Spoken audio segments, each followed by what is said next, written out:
Good evening, Tom. How are you? Very well, thank you, Simon. What a fantastic week it's been. But one thing, Simon, I've noticed that our American deep dive team, they're having a wee bit of problem with the pronunciations of Scottish names, like Kilmarnock here. And I'm thinking it's about time you got across there and actually gave them a couple of elocution lessons, brought them up to speed a bit.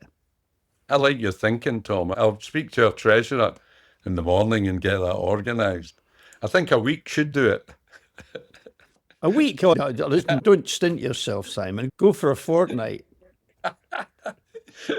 I'm just getting used to the privileges of rank here, Tom. I'm not used to this. Another thing to say is I've really enjoyed the YouTube part of this. It's really going very well, and I'm getting a lot of feedback. A lot of people are coming back to me now. So I think YouTube have opened up a whole new chapter for us. I really do. Tom, I don't know about you, but when I watch the football sometimes, especially if Michael Stewart's commentating, I turn it down because I don't want to hear all about the referees. I never agree with them about referee decisions. But because of YouTube now, because it's got the transcription up on the screen, I can turn you down as well. So it's worked out really well. Simon, you're never going to learn anything. You're never going to improve yourself unless you expose yourself to a bit of class. On that subject, I'll tell you what we must do. After the verdict's in, we must have a real good look at this Pellico rape case that's been taking place in France. Most things that come up through the news, in most cases you can say, oh yeah, that's like so-and-so and that's like such and such. But the Pellico case is something completely different. And I think we should spend quite a bit of time on that one, I think, because it's fascinating, absolutely fascinating. We'll get the team on it. Get the team on it. Get the team on it, Simon. Good. They did a great job this week, Tom. 6 new cases to talk about. And as you say, Scottish words get them a wee bit sometimes, the same with Lamplugh as well, but we'll come to that shortly. The first one they looked at was close to home. I was only vaguely aware of it at the time because I had a friend in the support unit, in the underwater unit. But it was the limbs on the Loch case, which has also been on TV recently. I watched the first part. I've not seen the second part. Did you watch it, Tom?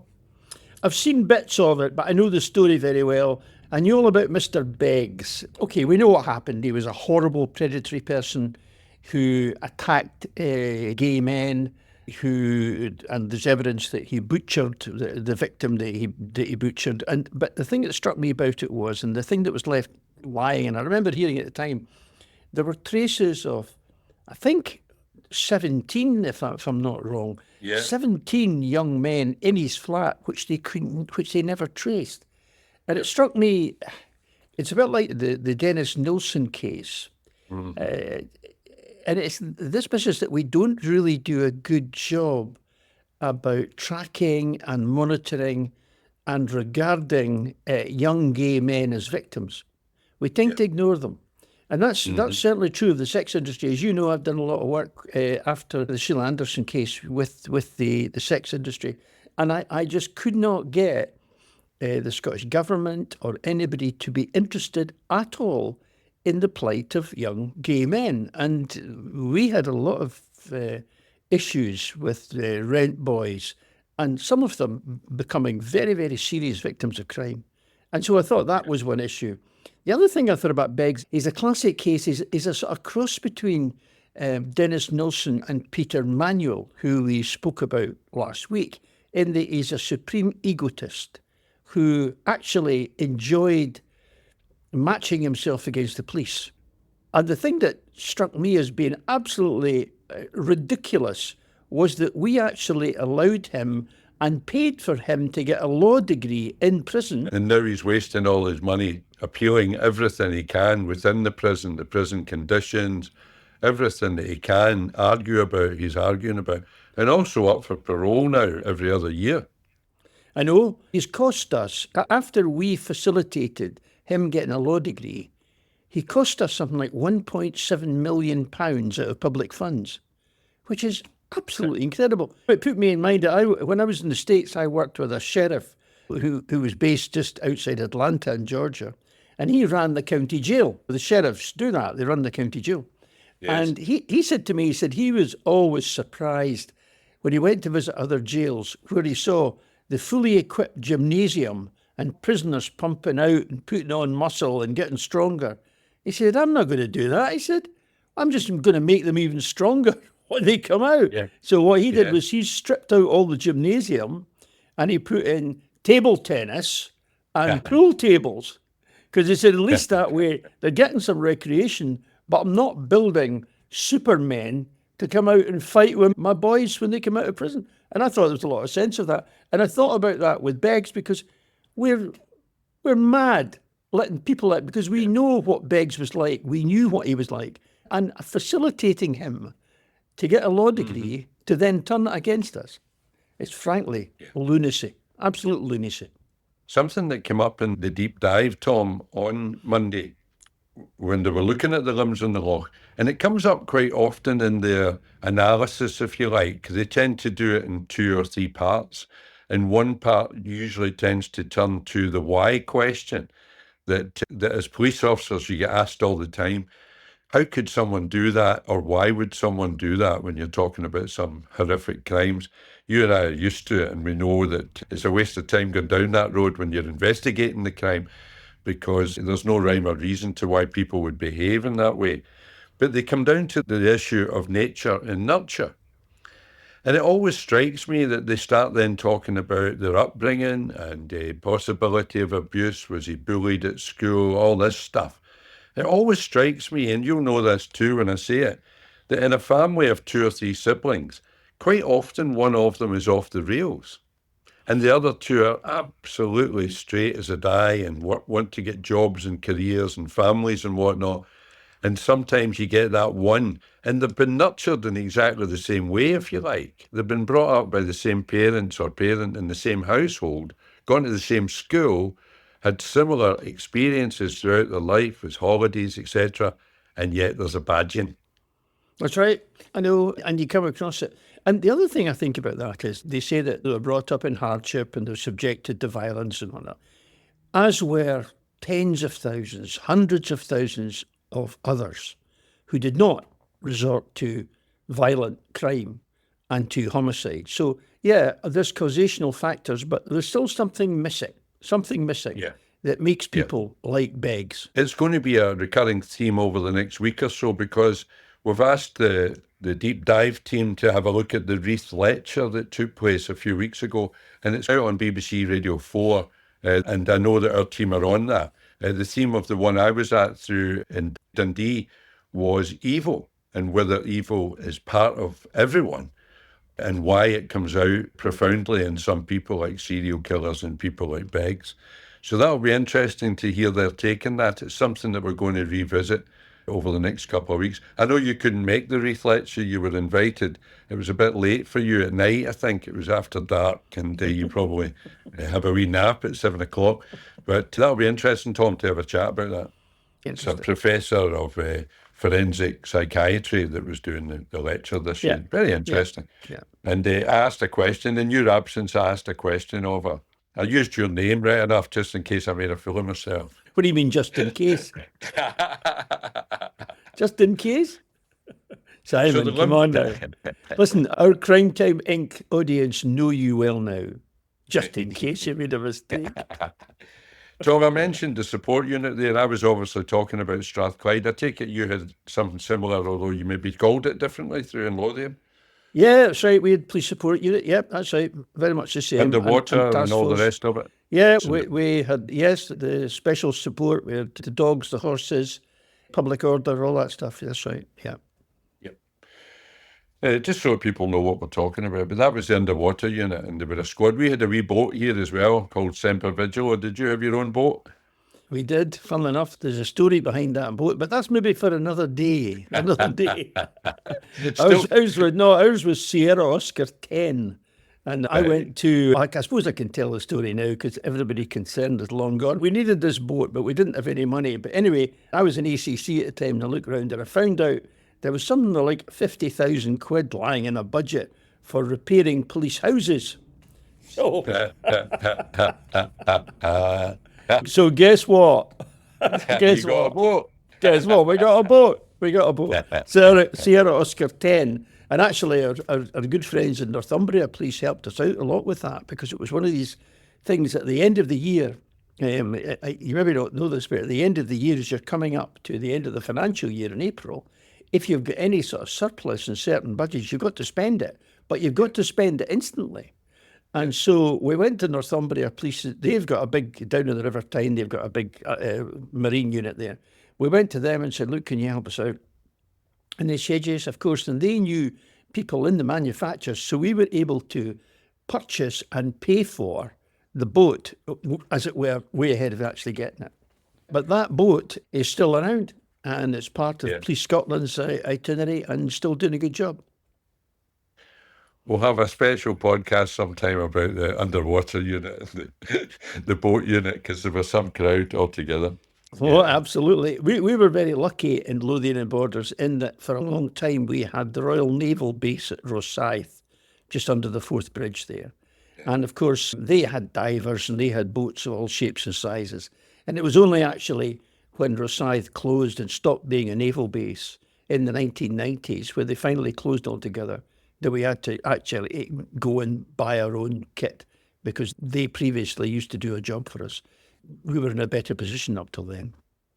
We always had great relations with the forces of every description, especially on our patches like that. Yeah, great resource. So limbs in the Loch, the only other thing that struck me about the inquiry, because they covered it very well in a deep dive team, which is a strange name for the limbs in the Loch case, but the head was found down in Troon. That's what triggered the initial inquiry, was the finding of the head, Tom. That was a bit strange, wasn't it? Yes, it could have ended up down there. I don't know what the tide flows are in that part of the world, but either that or it was dumped down there. But perhaps he scattered them around like Mr. Ruxton, like Dr. Ruxton did. Who knows? Yeah. Yeah, I think that's the answer to that. The other thing about Beggs was, Simon, was that he was another person who was very plausible. He could mix in any company. He got on well. He was well regarded. He was affable. He was sociable. He was invited into number 10, wasn't he? He met Margaret Thatcher and some of her cabinet. That's right. So he really had this double life going on. I know. But the other thing to say is, was he unlucky or was it bad judgment? Because where he dumped the majority of his body parts was actually at the same bit of Loch Lomond that the underwater team used to do their training. How unfortunate was that? But on the other hand, if you think about it, it makes sense because he thought it was deep water and deep water was ready access. Yeah.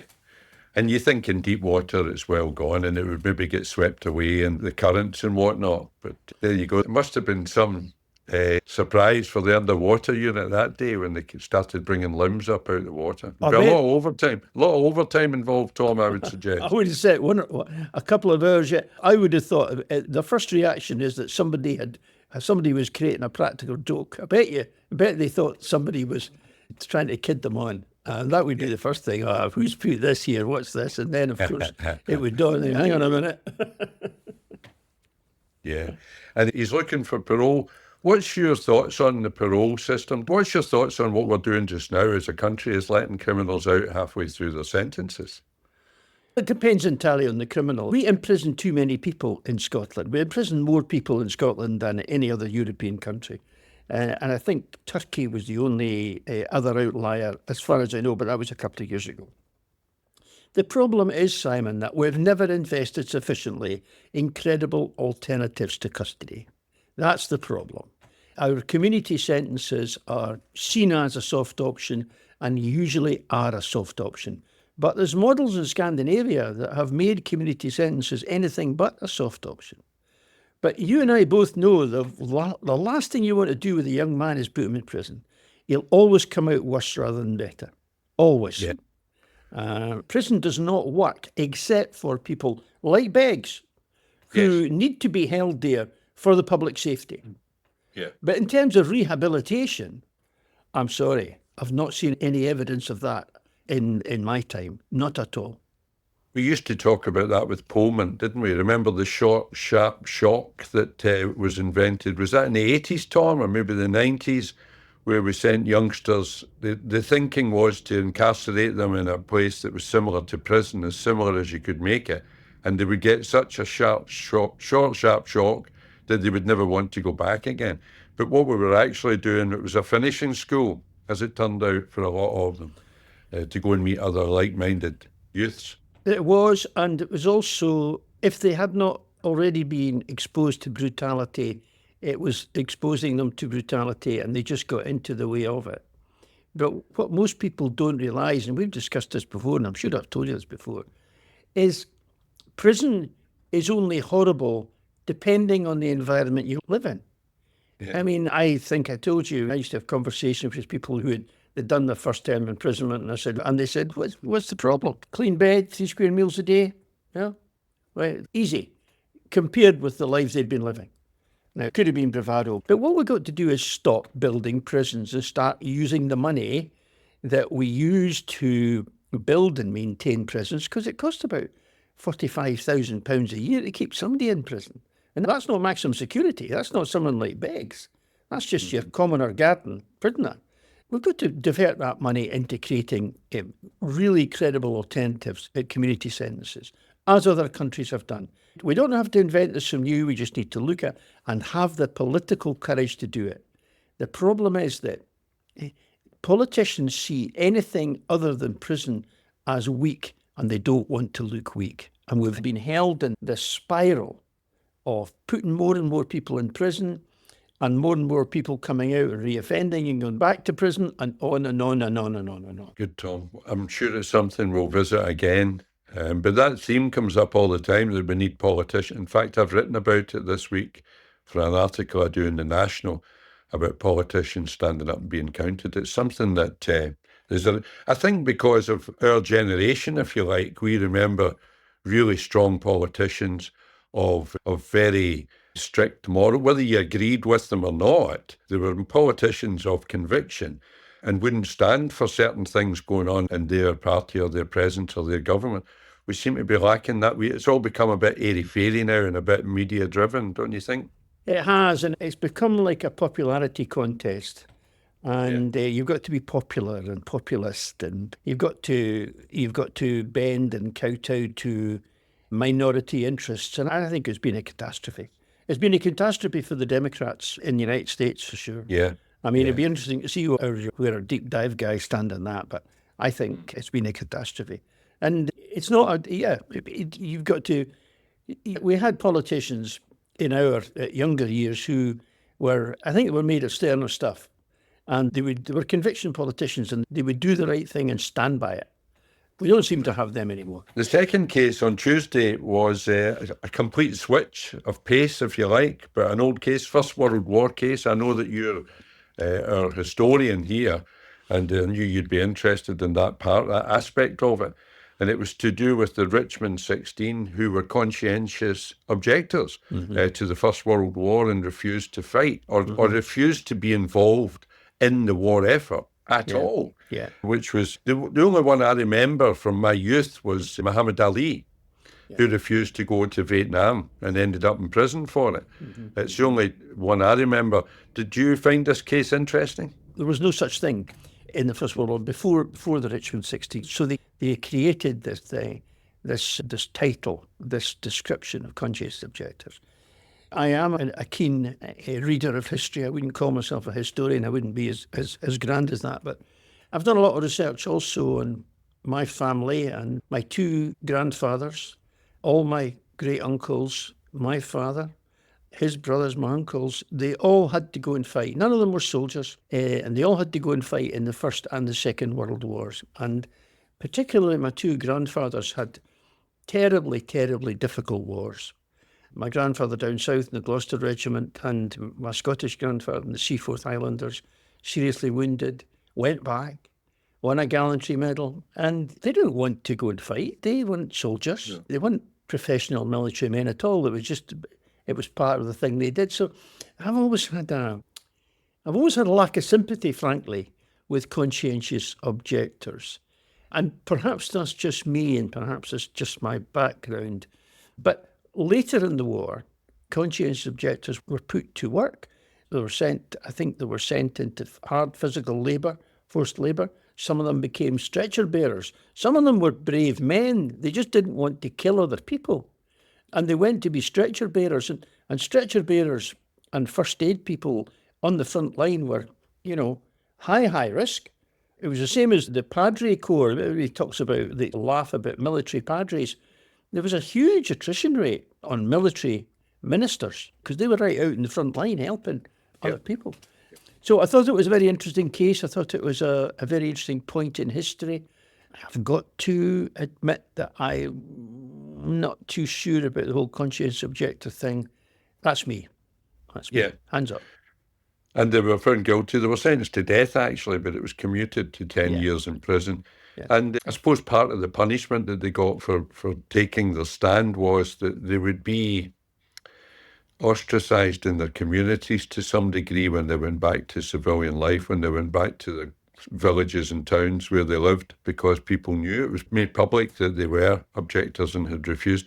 For me, refusing to fight is one thing, but they refused to do anything. They refused to load trucks or do any of the tasks, because probably only 20% of the army fights on the front line, and the rest is all to support that effort in all sorts of ways, and cooks and cleaners and drivers and all sorts, as you say, stretcher bearers, etc. So that was the problem for me, but it's a difficult one, and I suppose the other side of it is asking your people to supply their children to go and fight on the front line, and it's usually teenagers or just in their early 20s is the age group that we normally target to do that. Oh, I know, and look what's happening. Look what's happening now in Europe. That exact situation is being faced by many people in Ukraine, who are having to go and fight in the most terrible war, a war just like the First World War. The problem, I think, about it was that they were setting such a bad example, and the government had to take a strong stand. Otherwise, everybody would be doing it. And it's interesting to wonder now how many of our young people would come forward and fight or sign up to fight if we were faced with that situation again. Heaven forbid. But it'd be interesting, because society has changed so much in our lifetime, let alone since the First World War. Yeah. I'm sure, again, it's something we'll touch on in future, Tom. The third case was closer to home and closer to our era, if you like, the Susie Lamplugh case. This is the estate agent who went to a routine visit to show a property and has never been seen since. Yeah, Mr. Kipper. I remember this case when it happened and being intrigued by it, and I thought it would break. I thought it would come eventually. And of course it did. The one thing I don't understand about the Lamplugh case, and I've never understood, is why did they not prosecute this guy? Why not? They found traces of Susie's DNA in a car that he used. They found traces of another missing person's DNA in his car. I can't help but feel that a good prosecution team could have brought something forward for this. I was always astonished, given the DNA evidence. And they said they couldn't prove that she'd been in the car at the same time as him. This wasn't a car that they both shared. This wasn't a car that was available to both of them. I thought that was a weak argument. I really did. Of course, it's another problem of no body. The body was never found. So she has never been found.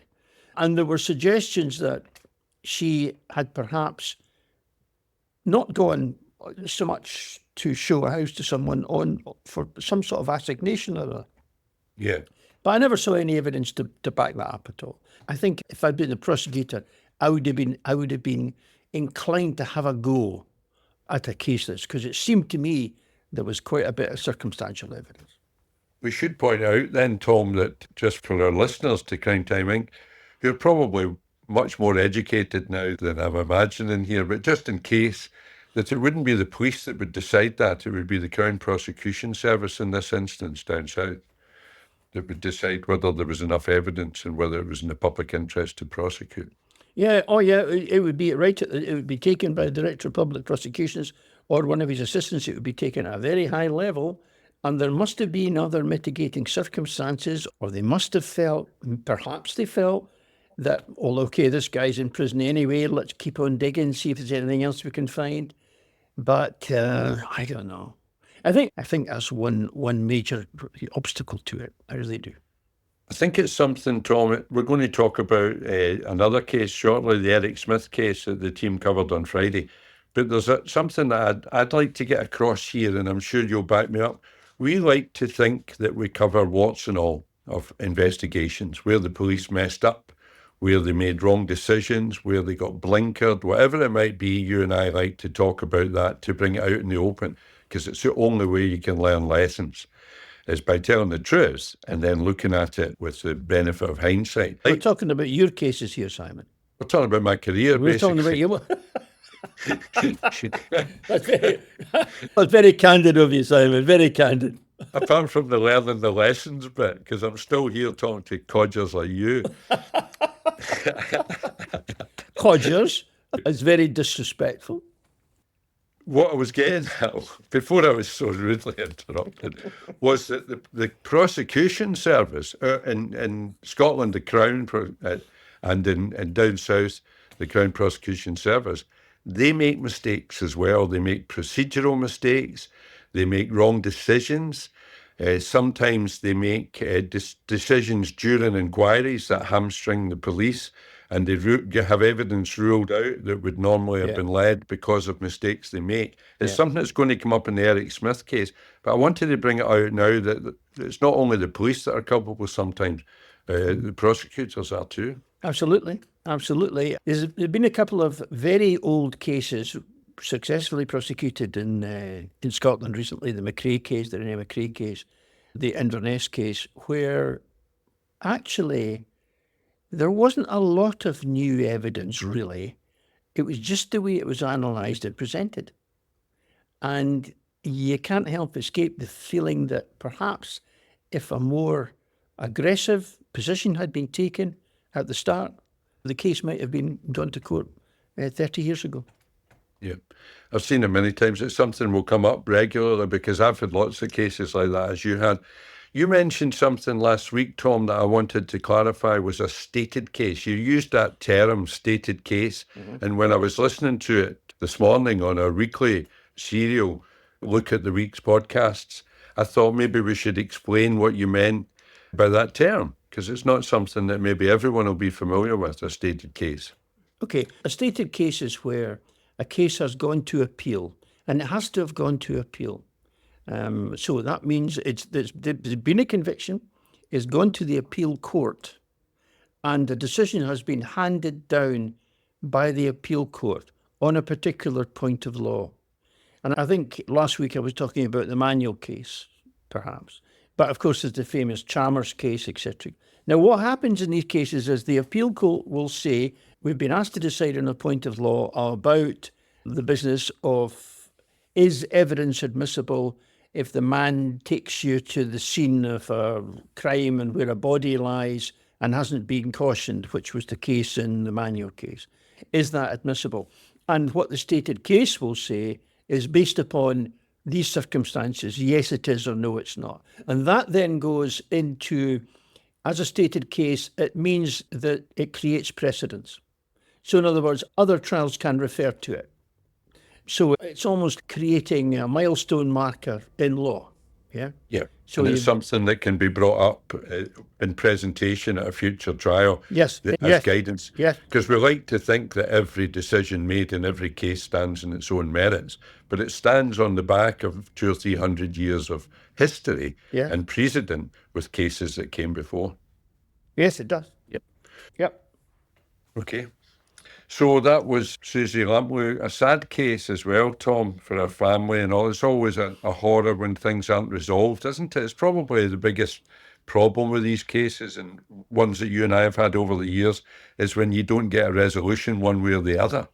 You don't get a resolution, but in Susie Lamplugh's case, you don't even know where her body lies. We don't actually know whether she's dead or not, what happened to her. And that's the worst of all. That's worst of all. When you cannot find any kind of closure. We talked about Ian Brady and Myra Hindley and the anguish, the terrible anguish about the parents of the missing boy who never got closure. That, unfortunately, is the case with Susie. We still don't know where she is or what happened to her. And the same with the limbs in the Loch. There's obviously those 17 DNA samples that were taken from Begg's house, and the other one that we know that he was involved in, but Nobody knows for sure where the body is, where he was putting people or That's right. We don't even know whether the owners of those DNA samples are actually alive or dead. Yeah. We don't know anything about it. And I don't know. I assume that there will have been a familial investigation going on to try and track down who these people were, but they might have survived his attacks. We don't know that because it wasn't blood. It wasn't massive amounts of blood. It was just DNA traces. These could well have been survivors, but it's certainly very disturbing knowing what kind of person he was. You get the feeling that it wasn't the first time he'd done it. Do you think when someone's missing now, Tom, over a long period of time, it becomes obvious that we're not going to find them within the first week or so? Do you think we take DNA samples as a matter of course now of missing persons? Do we have a database of them? Oh, yes. The way we deal with missing persons, Simon, is, I think, one of the areas where it's an awful lot better than our day. I mean, it wasn't very good. It was haphazard, frankly, in our day, and it started to get better, but it's an awful lot better now. And thank goodness for it. So, now we're on to a real horror, Tom. I've heard you mention this a couple of times. Was this the Green River murderer? Was this a case study that you were involved in with the FBI, or did you have some knowledge of it? Yeah, I did. I'll tell you, it was a funny story. When I was at the FBI, I was doing the homicide investigation course with the FBI, and we all had to do a little presentation on one of the cases we've been involved in. And of course, I did the World's End because I was heavily involved in the World's End time. You know, the investigation into the murder of 2 young women. And the guy after me, who was the guy on the same course, stood up and he gave a presentation. At that time, the Green River case had 13 linked homicides. And I thought, it puts it in perspective a bit. But I got to know him quite well, and he'd been a member of the task force on the Green River case. And he discussed with me some of the issues around about task forces and how they worked. And they had exactly the same problems with running squads as we did. They had turf wars, they had demarcation issues, who's in charge, so many law enforcement agencies. And of course, the guy who actually perpetrated it, I mean, he was a manipulator and he was dumping bodies all over the place. And the other thing about him was that when he was eventually dragged in as a suspect, he actually passed a polygraph test, the lie detector test. And of course, we've never used polygraph. But it was big stuff when I was in America. They talked about the polygraph. Yeah. Why don't you use the polygraph? They couldn't understand why we didn't use the polygraph. And I said, because it's not reliable, that's why. It is not reliable. And that time, DNA was just starting to emerge in 1987, 88. And I was saying to them, look, the way forward is DNA. And they were behind the game in DNA at that time. But of course, typically of America, and typically of the FBI in particular, once they decide on a way ahead, then they throw resources at it that unbelievable, that we could not even figure. So from being behind in DNA, they then leapt to be ahead of us in DNA, simply because they decided, so we'll play catch up. So it was just like fingerprinting. We talked about fingerprinting in the case last week, the emergence of fingerprinting and how J. Edgar Hoover took it on to a new level, how Glasgow took it onto a new level. They had good policemen in Glasgow then, Simon. Well, I don't know what's happened since, but they had good policemen. Never liked that idea at all. No. Tom, what emphasis would an American court put on the polygraph? Well, it was persuasive. And they use it for screening. If you're applying for a top security job, if you fail the polygraph, you don't get the job. Well, yeah. See the guys we've spoke about here, like from Black right back at the very beginning, through the World's End murders, Sinclair, all the rest of it.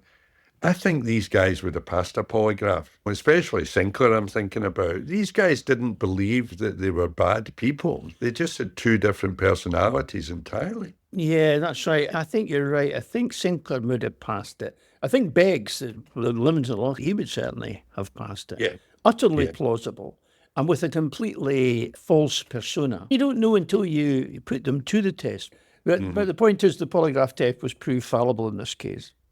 Yeah. But it was a horrendous case. But the other thing that struck me about it when I started to look at the Green River case when I was out there, I mean, you were talking about vast distances. Yeah. And you were talking about the kind of country, Simon, where for 6 months of the year it was freezing and blanketed in snow. And the kind of place where you could have had a body lying 10 feet off the road and you'd never find it. It was in thick, impenetrable woodland and really very difficult ground to search or areas to police. Very difficult. And he went for 2 decades, didn't he? He was a Yeah. real monster. I think Yeah. 13, I think it was a lot more than that at the end of the day, Tom. I think it was in the 30s at the end of the day, the amount of bodies that they done, murders. And as you said to me last week when you picked me up on it, that we know of. That's right. And of course, the other thing about it is he was another one of these guys who was living an ordinary life. He was an ordinary family man who aroused no suspicion at all within his environment. So Working away. Yeah. 2 lives entirely. Yeah. And obviously forensically aware as well. That right. internet's got a lot to answer for, hasn't it? It has, and these crime programs. That's right. Yeah, they surely have. These crime podcast things, educating people. No, well, I'm glad to say, Simon, that we stopped well short of that. Tom, Eric Smith, what did you make of that case? I'd never known about this one. Had you heard about it before? No, I hadn't. Not that old a case, 1993, teenage killer. Yeah, very disturbing, but not dissimilar to quite a number of other cases we've had, where you get a child responsible for the most brutal, violent attack on another child. And there's younger child. Yeah, there's really no rhyme nor reason. You remember the Bulger. Bulger and the John Venables thing. Dreadful cases. It's beyond reasoning, in my view. It's very difficult to understand. And what was interesting there is that he is out now. I wonder if it didn't mention on the deep dive whether he got a change of identity or anything. Like you mentioned in the Bulger case, they had identities changed and whatnot to protect them from repercussions when they came out. I don't know if Eric Smith got that kind of... I would have thought he would have done. Yeah. It's a bit sobering to think of guys like that being out and about. But as a 13-year-old, what can that tell you? Inform about what you're going to grow up to be, what you're going to be like 30 years later. Well, that's true. And of course, that was the case with Angus Sinclair. And his first murder was when he was 15. Yeah. And the psychiatrist and the judge in the case both said when he was convicted that he would present a danger. And they were spot on. And he came out of prison, as we know, and then went on to murder and rape successively. We've spoken about that before. Yes, you do wonder. Tis a risk. On the other hand, though, Simon, you've got a 13-year-old. You can't keep them in prison forever, or at least if you do, you've got to have a very good reason for doing that. Yeah, there's got to be some, Yeah, that's right. There's got to be some escape route there. We've got to have some kind of balancing act, and it's very difficult. And I suppose the truth is, Tom, that they get these decisions right most of the time, and we never hear any more about it. Of course they do, yeah. It's the 1% or whatever, where and it could be Eric Smith, God forbid, hopefully not, that goes on and commits another heinous crime later.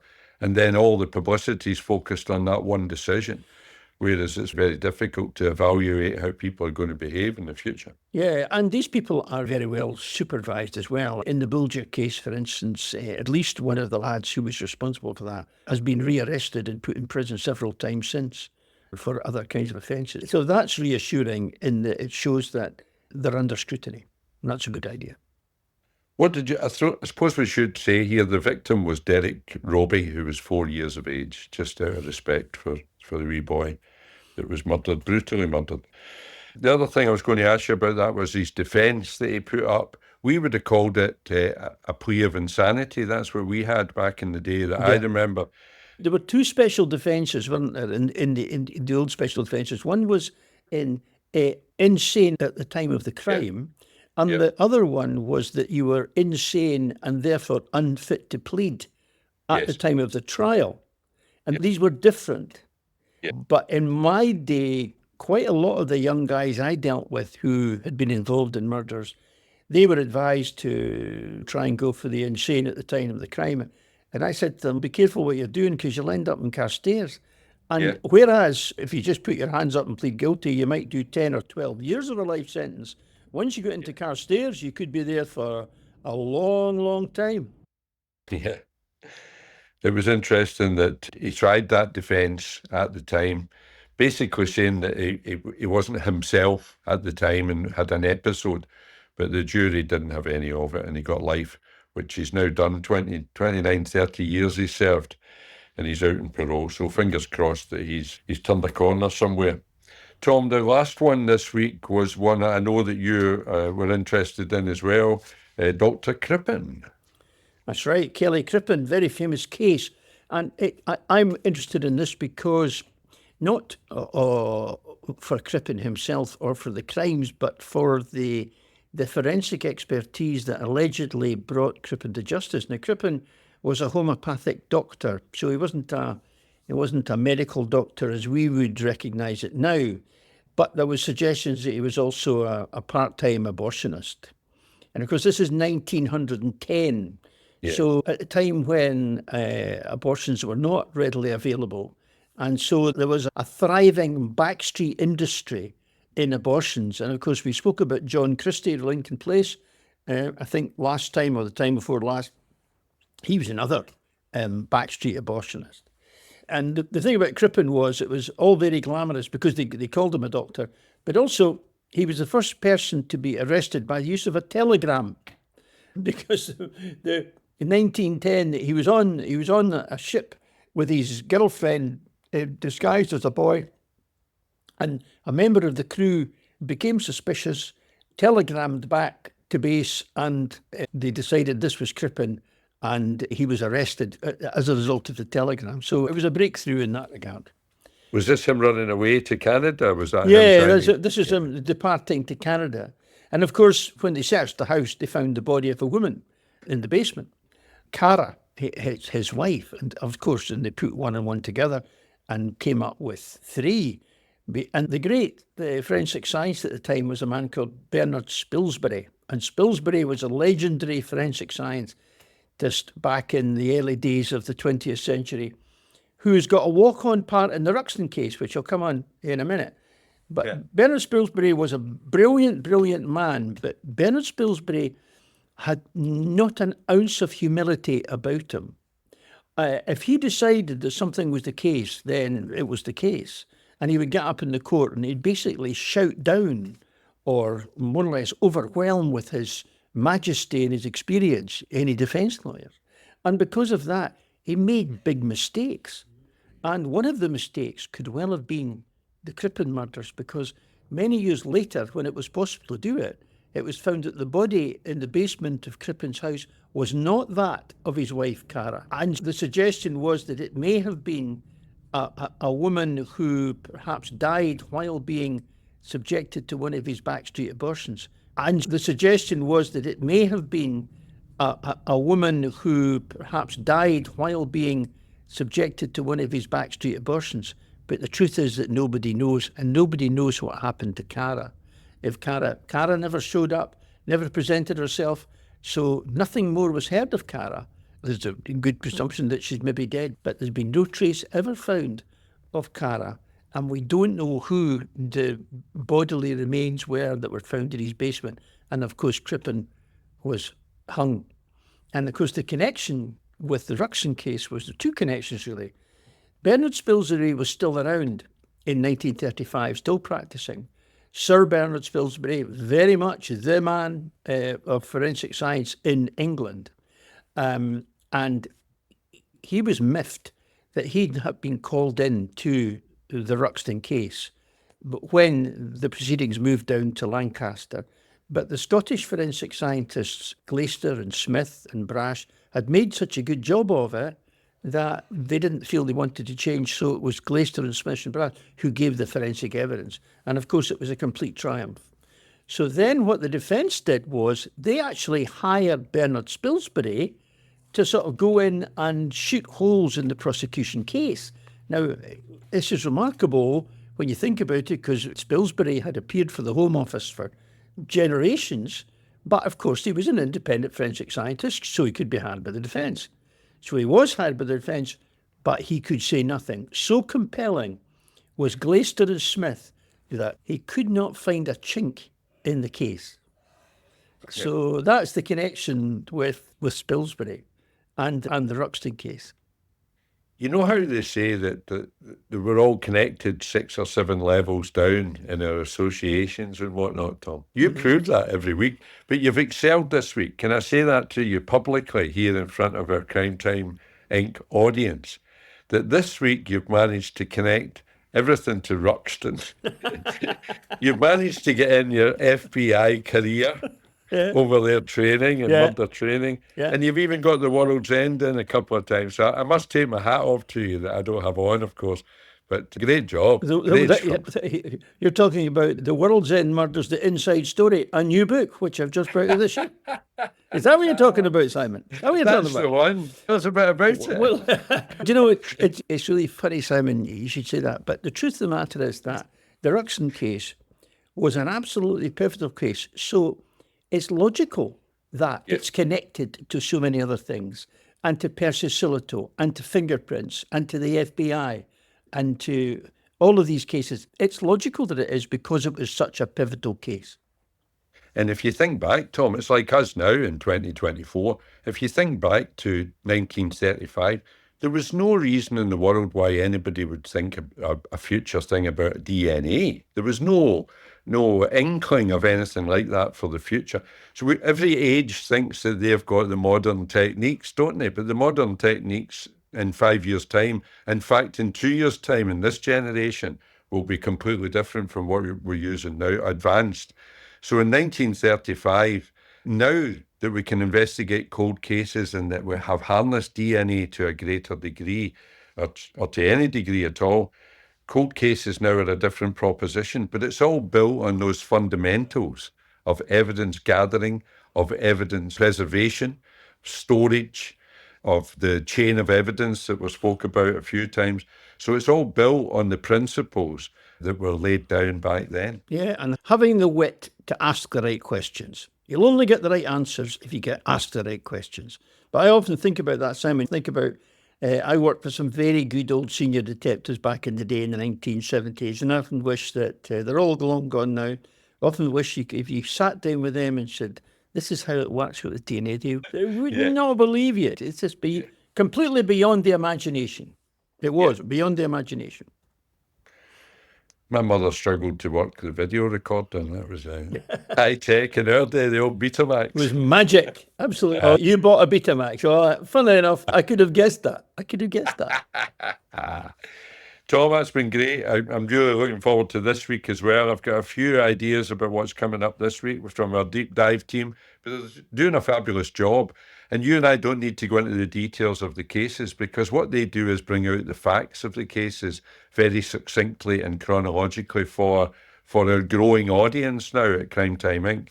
I think we're probably the fastest growing real crime podcast in the world, maybe. Certainly in Giffnock here anyway. Mm-hmm. More and more people I meet say, tell me, they say, Tom, tell me, what's Simon really like? And I say, he's actually quite a nice guy. He tries to come across as a roughy, toughy, Glasgow detective, all that stuff. But he's actually quite a nice guy. It was you that said last week, no more Mr. Nice Guy. I've been reading things completely differently this week. I can tell you that. If there's no more Mr. Nice Guy here. Tom, that's been good. Good fun as always. And I look forward to speaking to you next week. Great to speak to you, Simon. Take care of yourself. You too. Bye now.